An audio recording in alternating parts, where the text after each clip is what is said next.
un projecte que es va desenvolupar per persones en col·laboració de la Universitat de València i persones del món d'ensenyament secundari, que va ser una exposició que s'anomenava Obrint les caixes negres per a rescatar, inventariar i catalogar diferents col·leccions d'instruments científics. I aquestes col·leccions d'instruments científics eren sobretot les de la Universitat de València, la Facultat de Física i Química i, per altra banda, en un projecte una mica diferent, el de Medicina, i també algunes les de les col·leccions dels instituts històrics provincials, el Ribalta, el Lluís Vives i el José Juan d'Alacant.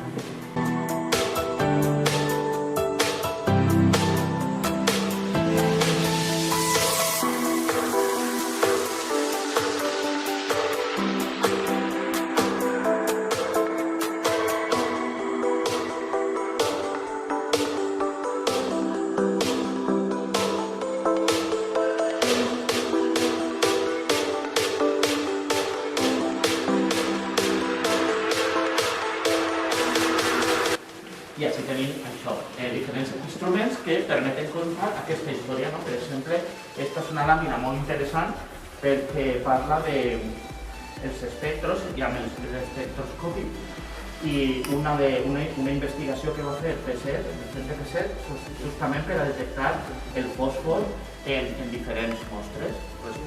Permet connectar els personatges locals a les innovacions del moment, com això que estava parlant de l'espectrometria.